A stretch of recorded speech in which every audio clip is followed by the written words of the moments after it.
बोली युगल सरकार की जय। श्री श्री राधा कृष्ण महामधुर रस सागर द्वितीय खंड। श्री राधा जी को सूर्य पूजा में बटुक ब्रह्मचारी रूप में श्री कृष्ण का दर्शन। ग्वाल पोखर में मधुमंगल के संग मस्ती। पहले के समय में गांव में बचपन में ही शादी हो जाती थी और लड़की प्रथम बार ऋतुमती मासिक धर्म में होती थी तब गौना करते थे, ससुराल भेजते थे। तब तक ज्यादातर वो पीहर रहती थी। कभी कभी उत्सव प्रसंग या निमित्त प्रसंग में ससुराल भेजते तो सास या ननंद के संग रहती थी। यह राधा जी के लिए तो वृषभानु ने महल ही बनाया था, इसलिए उसे तो सब सखियों के संग महल में रहना था। श्री राधा जी बरसाने पहुंची, पालकी खोली तो वो मूर्छित थी। वृषभानु जी ने कारण पूछा, राधा जी को क्या हुआ? परिवारीजनों ने बताया कि रास्ते में कृष्ण दर्शन से ये दशा हो गई। यह सुन के वृषभानु और कीर्ति की भी आंखें भर आईं। लाडली को महल में पलंग पे सुला के हवा डालने लगे। वहां संध्या को नंद भवन जाके सखाओं ने बाबा और मैया को ये बात बताई। बाबा मैया रोहिणी की आंख भी भर आई, परंतु क्या करें, कर्म के लेख के सामने किसकी चलती है। मैया के दिल में होता कि किस बहाने से मैं राधा को घर बुलाऊं और कैसे नित्य दंपत्ति का मिलन कराऊं। दिन रात यही उपाय सोचती थी। दूसरे दिन प्रातः श्री कृष्ण दाऊ सखा संग गाय चराने गोवर्धन पर चले। गायों को चराने छोड़ा। दाऊ कुछ सखाओं के संग गायों के पास थे। श्री कृष्ण अपने अंतरंग सखा और मधुमंगल के संग एक पेड़ के नीचे बैठे थे। मधुमंगल कहता, सखा कल राधा जी के दर्शन के बाद तो मूर्छित हो गए थे। श्री कृष्ण कहते, हाँ सखा, मैं राधा के बिना जी नहीं सकता। दिन में एक बार तो दर्शन जरूर चाहिए। मधुमंगल कहता, आज किस विधि से दर्शन पाओगे? श्री कृष्ण कहते, मेरे पास तो कोई उपाय नहीं है। मधुमंगल कहता, मेरे पास दर्शन कराने के उपाय हैं। श्री कृष्ण कहते, बता। मैं तेरा ऋणी बन जाऊंगा, तू जल्दी बता। मधुमंगल कहता, तुम्हें पता है राधा जी रोज सूर्य पूजा करती है और मेरी दादी साध्वी पौर्णमासी ही तो करवाती हैं। आज उनकी तबीयत अस्वस्थ है तो मुझे कहा है कि तू राधा को सूर्य पूजा करवा। श्रीमती राधे जो आज सूर्य कुंड पर पूजा करने आएंगी और मैं पूजा करवाने जाऊंगा। श्री कृष्ण कहते, तो मैं भी संग चलूंगा। मधुमंगल कहते, ऐसा नहीं, अब तो उसकी शादी हो चुकी है, तुम खुलेआम उससे नहीं मिल सकते। तुम ये आज मोर मुकुट उतार दो, मेरी तरह बटुक ब्रह्मचारी बन के चलो। पूजा तुम स्वीकारना, दक्षिणा और लड्डू का भोग मैं स्वीकारूंगा। बोलो मंजूर है? योग माया पौर्णमासी राधा कृष्ण का मिलन कराने के लिए जानबूझ के कभी कभी मधुमंगल को पूजा करवाने भेजती थी।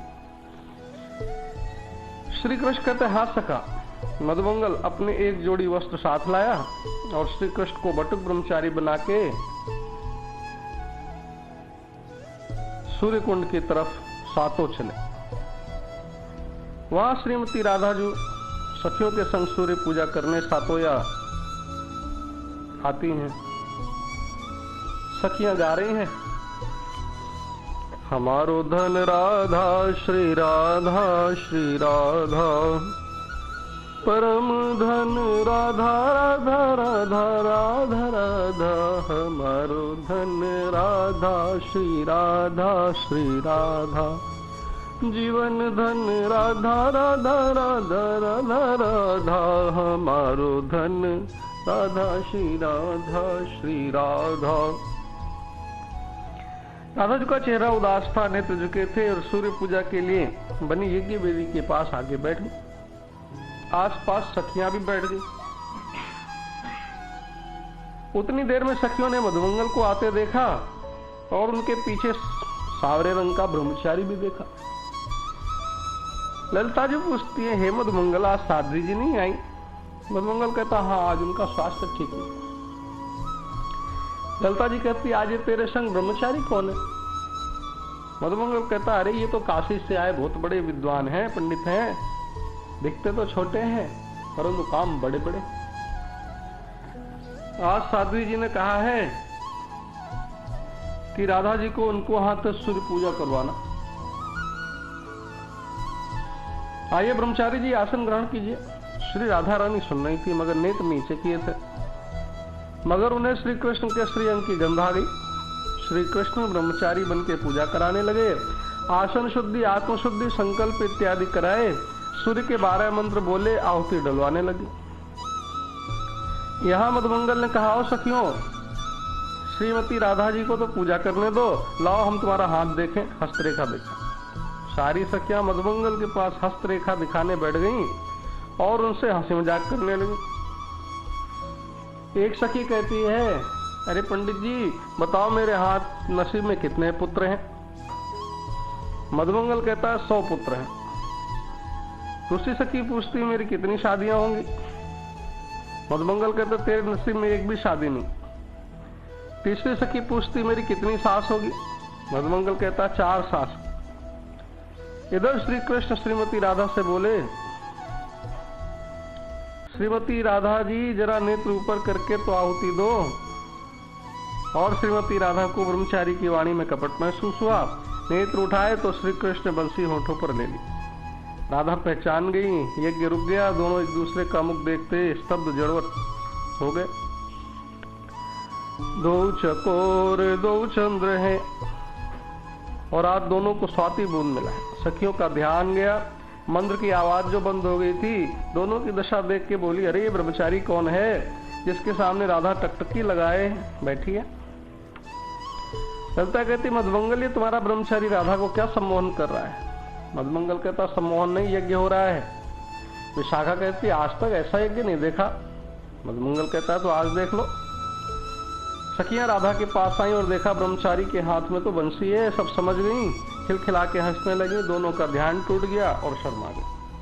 मधुमंगल कहते हैं, सखा यज्ञ हो गया? श्री कृष्ण शर्माते हुए कहते, हाँ हो गया।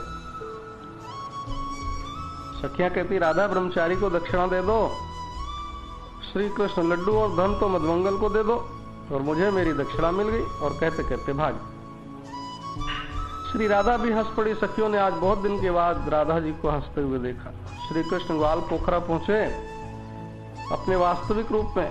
यह स्थान गोवर्धन में ही है। वहां सघन वृक्षों और लताओं से परिवेष्टित मनोहर लीला स्थली है। श्री कृष्ण दाऊ सखा गौचारण के समय मध्याह्न काल में यहाँ विश्राम करते थे। सखा भाव की छीना झपटी की मनोहर लीला यहाँ होती थी, इसलिए ग्वाल पोखरा इसका नाम है। मधुमंगल लड्डू और स्वर्ण मुद्रा धोती में बांध के ग्वाल पोखरा पहुंचे और सखाओं के संग श्री कृष्ण नजरें मिला के हंसते हुए बैठ गए। कौतकी बलराम जी ने मधुमंगल से पूछा, भैया मधुमंगल तुम्हारी इस पोटली में क्या है? मधुमंगल लड्डू का लोभी था। झिझकते हुए उत्तर दिया, कुछ नहीं कुछ नहीं। इतने में बलदेव जी ने सखाओं को इशारा किया। कुछ सखाओं ने मधुमंगल के दोनों हाथ पकड़ लिए और एक सखा ने उसके नेत्र हाथों से बंद कर दिए और कुछ सखाओं ने उनके हाथों से पोटली छीन ली। मधुमंगल चिल्लाता रह गया। दाऊ ठाका लगा के मधुमंगल के सामने उन लड्डुओं को परस्पर बांट के खाने लगे और मधुमंगल भी लड्डू खाने कूद पड़ा। छीना झपटी में मधुमंगल का वस्त्र खुल गया। वह जोर से बिगड़ा, अरे सारे सब मिलके ब्राह्मण की दक्षिणा के लड्डू खा रहे हो, ब्राह्मण की हंसी कर रहे हो। हाथ में यज्ञोपवीत धारण कर बलराम तथा श्री दामा इत्यादि सखाओं को अभिशाप देने के लिए प्रस्तुत हुआ। तब श्री कृष्ण ने उन्हें किसी प्रकार शांत किया। प्यारे मित्र, सबको मिलकर ब्राह्मण का प्रसाद खाने दो। मुझे जो सब लड्डू देके सखी गई है वह मैं तुम्हें दूंगा। यह सुन ब्राह्मण मधुमंगल शांत हुआ और हंसता हुआ उन सखाओं से लड्डू के कुछ अवशिष्ट चूर्ण मांगने लगा और फिर पास के कुंड में शोर मचाते नाचते हुए सबने स्नान किया, खूब आनंद मनाया।